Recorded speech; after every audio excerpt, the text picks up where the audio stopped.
हरे कृष्णा। आज मैं एक छोटी सी कहानी से यह समझाने का प्रयास करूंगा कि आज के समय में इंसान भगवान को क्यों नहीं मानते हैं। कई लोग कहते हैं भगवान कहाँ है। भगवान बहुत दूर भी है, बहुत पास भी है, हृदय के अंदर। तो कहने का तात्पर्य यह है कि जिस प्रकार से आस्तिक लोग जो है वो भगवान है, भगवान हर जगह यत्र तत्र सर्वत्र भगवान को देखते हैं, और जो नास्तिक लोग हैं वो नहीं मानते भगवान कहाँ है। वो देखना चाहते हैं, तुरंत देखना चाहते हैं भगवान को। भगवान को तो देखने के लिए बड़े बड़े ऋषि मुनि, बड़े बड़े देवता, इवन ब्रह्मा, शिव जी, ब्रह्मा जी भी तपस्या ध्यान में बैठे रहते भगवान के सुंदर रूप को देखने के लिए, तड़पते हैं। तो हम एक साधारण इंसान, मूर्ख इंसान ये सोचते हैं कि भगवान क्यों नहीं दिखाई देते, भगवान कहाँ है। मैं आपको उदाहरण देता हूँ।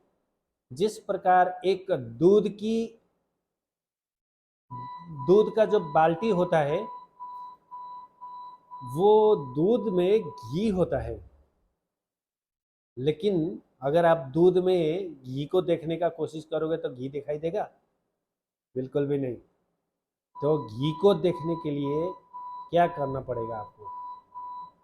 आपको सबसे पहले उस दूध को उबालना पड़ेगा, फिर एक दिन 24 घंटा लगाकर उसको दही जमाना पड़ेगा, फिर उसको एक बर्तन में डाल के उसको मधानी से मथना पड़ेगा, तब जाके माखन निकलेगा।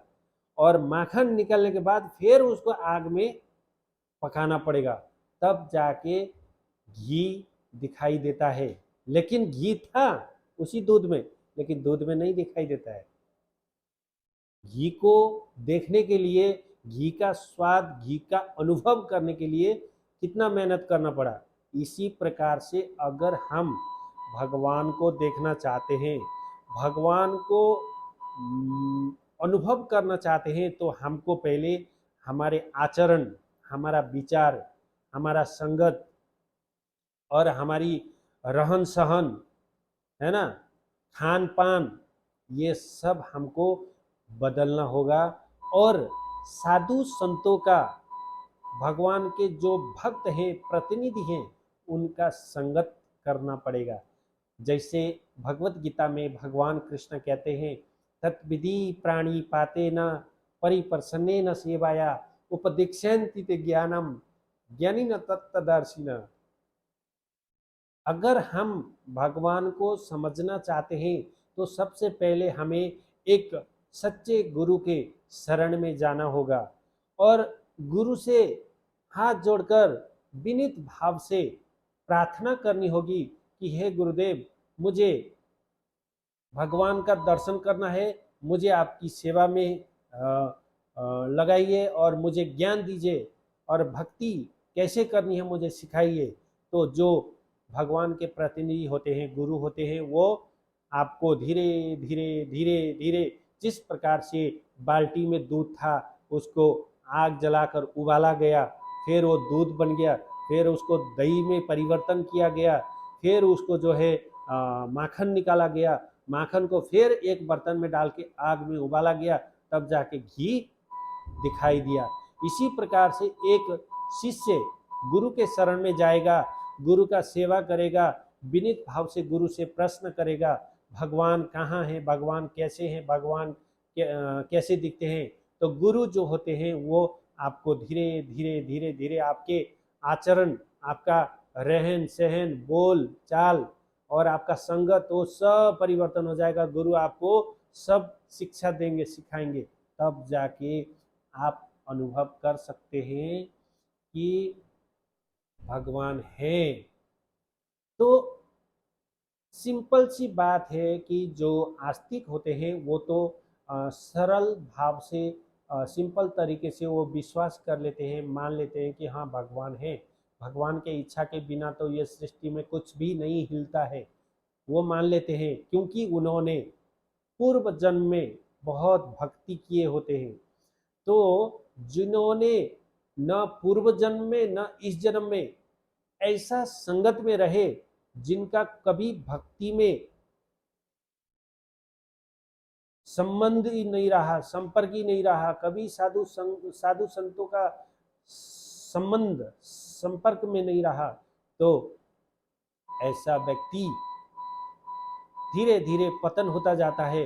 अगर कोई पतित जीव अगर किसी सच्चे गुरु के संपर्क में आ जाता है और वो धीरे धीरे गुरु की शरण में आ जाता है, भगवान नाम का जाप करने लगता है, मंदिर में रहता है, भगवान की सेवा करता है, भगवान का चढ़ा हुआ प्रसाद खाता है ना, अपने शरीर के हर अंग को भगवान के सेवा में लगाता है, नाक को लगाता है, भगवान के चरणों के पुष्प को सूंघने में मुख को लगाता है, भगवान के प्रसाद चढ़ाए हुए प्रसाद को खाने के लिए जीभ को लगाता है, भगवान के गुणगान गाने के लिए कान को लगाता है, भगवान की कथा सुनने के लिए आँख को लगाता है, भगवान के दर्शन करने के लिए सिर को लगाता है, भगवान के सामने झुकाने के लिए हाथ को लगाता है, भगवान को नमस्कार करने के लिए, भगवान की सेवा करने के लिए पैर को लगाता है, भगवान के धाम की यात्रा करने के लिए, है ना।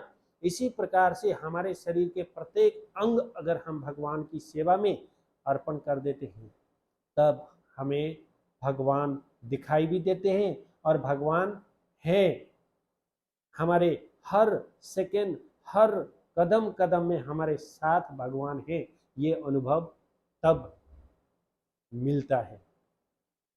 इतनी सरल नहीं है। जैसे कोई शिशु पहली क्लास में पढ़ता है और वो एकदम 12वीं क्लास में कह रहे पढ़ने का इच्छा करे, तो ये स्वाभाविक है, लेकिन संभव नहीं है। तो इसी प्रकार से अगर कोई व्यक्ति भगवान नहीं है ये कहता है, अगर उसको पता ही नहीं भगवान के बारे में, भगवान कौन है, क्या है, भगवान की क्या लीलाएं हैं, उसको पता नहीं है, तो उसको अगर हम एकदम भगवान के ज्ञान को देने का प्रयास करेंगे, भगवान के बारे में बताएंगे, तो उसको वो मजाक में उड़ा देगा या गलत सोच में ले जाएगा। तो ऐसे नास्तिक लोगों को हमें डायरेक्ट भगवान के महिमाओं के बारे में नहीं सुनानी चाहिए, जिसमें भगवान कृष्ण भगवत गीता में 18 अध्याय के एक श्लोक में कहते हैं कि जो मुझ पर श्रद्धा नहीं रखता है उसको मेरे ज्ञान मत सुनाओ, क्योंकि वो भी एक अपराध है। जो भगवान नाम की महिमा श्रवण करने की आदत बन जाता है, उसको सुनाने से सुनने वाले को भी आनंद आता है या सुनाने वाले को भी आनंद आता है। इसीलिए बेस्ट है कि आप किसी गुरु परंपरा के गुरु, विद्वान गुरु के शरण में जाएं और गुरु की सेवा करें, भगवान की सेवा करें, भगवान नाम का कीर्तन करें, हरे कृष्णा कृष्ण कृष्ण हरे हरे, हरे राम राम राम हरे हरे। तब जाके आपको धीरे धीरे धीरे धीरे साल 2 साल 5 साल 10 साल में आपको ये समझ में आएगा कि भगवान है, भगवान वहाँ भी है, भगवान यहाँ भी है, यत्र तत्र सर्वत्र प्रत्येक जीव में भगवान विराजमान रहते हैं।